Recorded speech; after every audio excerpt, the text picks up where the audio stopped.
ದೇವಿ ನಮಃ. ಎಲ್ಲರಿಗೂ ನಮಸ್ಕಾರ. ನಿಮಗೆ ನಾನು ಯಾವಾಗಲೂ ಹೇಳ್ತಿರ್ತಲ್ಲ, ನಾನು ಮಣ್ಣಿನ ಪಾತ್ರೆಯಲ್ಲೇ ಅಡುಗೆ ಮಾಡೋದು ಅಂತ ಹೇಳ್ಕೊಂಡು. ಮೊನ್ನೆ ಒಬ್ಬರು ನಮ್ಮ ಮನೆಗೆ ಸುಮಾರು ಮಣ್ಣಿನ ಪಾತ್ರೆ ತೊಗೊಂಡು ಬಂದಿದ್ದಾರೆ. ನಾನು ಒಂದಿಷ್ಟು ಪಾತ್ರೆಗಳನ್ನು ತೊಗೊಂಡೆ. ನನಗೆ ಮಣ್ಣಿನ ಪಾತ್ರೆ ಅಂದರೆ ತುಂಬ ಇಷ್ಟ, ಮತ್ತು ನನಗೆ ಅಡುಗೆ ಮಾಡಲಿಕ್ಕೆ ಸಹ ತುಂಬ ಈಸಿ ಅದರಲ್ಲಿ.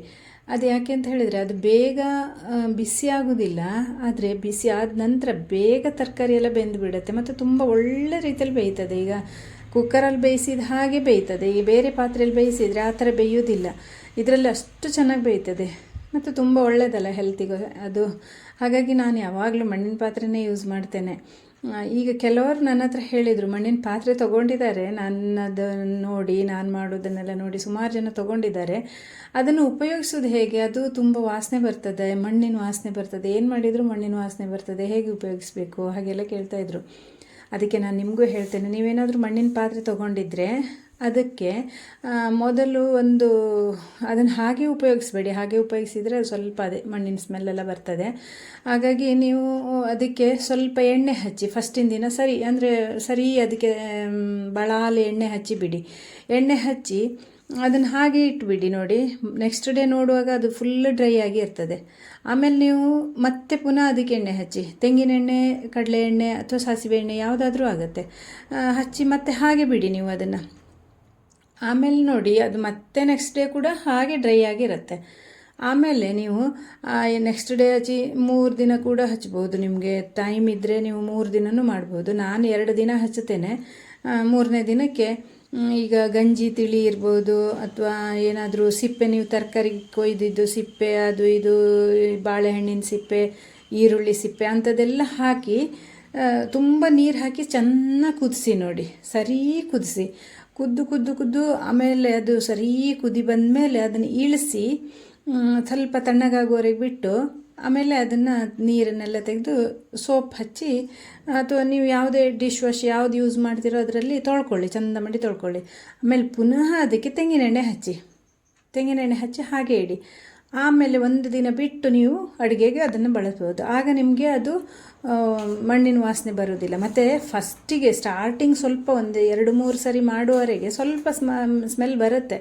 ನನಗೆ ಮಣ್ಣಿನ ಸ್ಮೆಲ್ ಇಷ್ಟ, ಹಾಗಾಗಿ ನನಗೆ ಅದೇನು ಅಷ್ಟು ಅಂದರೆ ಬ್ಯಾಡ್ ಸ್ಮೆಲ್ ಅನಿಸೋದಿಲ್ಲ. ಕೆಲವರಿಗೆ ಇಷ್ಟ ಆಗದೇ ಇದ್ದವ್ರಿಗೆ ಸ್ವಲ್ಪ ಇರಿಟೇಟ್ ಥರ ಆಗುತ್ತೆ. ಆಮೇಲೆ ಮಾಡ್ತಾ ಸರಿ ಹೋಗುತ್ತೆ. ಅಂದರೆ ಮಡಿಕೆ ಎಣ್ಣೆ ಕುಡಿಬೇಕು, ಆಗ ಅದು ಸರಿ ಆಗ್ತದೆ. ಹೀಗೆ ಉಪಯೋಗಿಸಿ ನೋಡಿ ಮಣ್ಣಿನ ಪಾತ್ರೆನ.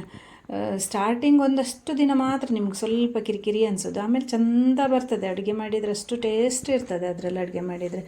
ಮತ್ತು ಅದು ಬಿಸಿ ಪಾತ್ರೆಯನ್ನು, ನೀವು ಮಣ್ಣಿನ ಪಾತ್ರೆನ ಇಳಿಸಿ ಹಾಗೆ ನೆಲದ ಮೇಲೆ ಇಡಬೇಡಿ. ಹಾಗೆ ನೆಲದ ಮೇಲೆ ಇಟ್ಟರೆ ಅದೇನಾಗುತ್ತೆ, ಒಂದು ಸ್ವಲ್ಪ ಬಿರುಕು ಬರುತ್ತೆ. ಅಂದರೆ ಅದನ್ನು ಇಡುವ ಗಡಿಬಿಡಿಯಲ್ಲಿ ಅದು ಪಟ್ಟಂತ ಇಟ್ಟರೆ ಅದು ಬೇರೆ ಬಿಸಿಯೇ ಇರ್ತದೆ. ನಾವು ಈ ಬೇರೆ ಪಾತ್ರೆ ಥರ ಗ್ಯಾಸ್ ಆಫ್ ಮಾಡಿದರೂ ಸಹ ಕುದೀತಾನೇ ಇರ್ತದೆ ಅದು ಮಣ್ಣಿನ ಪಾತ್ರೆ.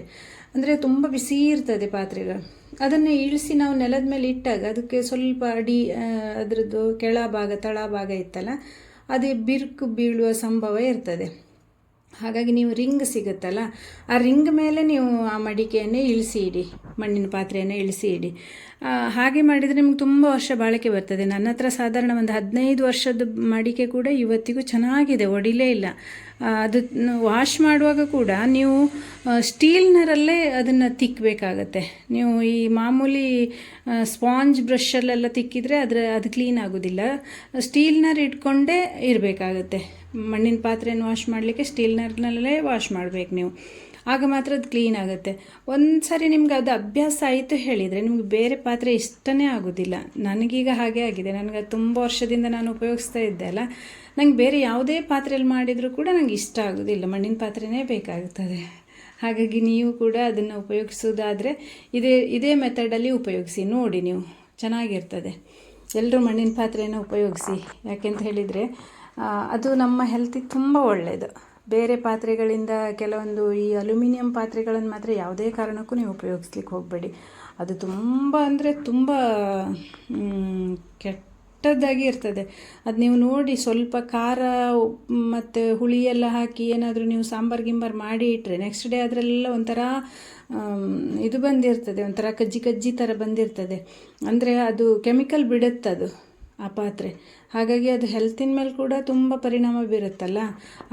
ಆ ಕಾರಣಕ್ಕಾಗಿ ಅಂಥ ಪಾತ್ರೆಗಳನ್ನೆಲ್ಲ ಉಪಯೋಗಿಸ್ಲಿಕ್ಕೆ ಹೋಗಬೇಡಿ. ನೀವು ಮಣ್ಣಿನ ಪಾತ್ರೆ ಉಪಯೋಗಿಸಿ ಅದನ್ನು ಹ್ಯಾಂಡ್ಲ್ ಮಾಡಿ, ಒಳ್ಳೆ ರೀತಿಯಲ್ಲಿ ಹ್ಯಾಂಡ್ಲ್ ಮಾಡಿದರೆ ನಿಮ್ಗೆ 15 ವರ್ಷ ಬರ್ತದೆ. ಒಂದು ಪಾತ್ರೆ 15-20 ವರ್ಷ ನನ್ನ ಹತ್ರ ಇದೆ ಅಲ್ಲ, ಈಗ ನಾನೇ ಸಾಕ್ಷಿ ಅದಕ್ಕೆ ಒಳ್ಳೆ ಬರ್ತದೆ ಅಂತ ಹೇಳಲಿಕ್ಕೆ.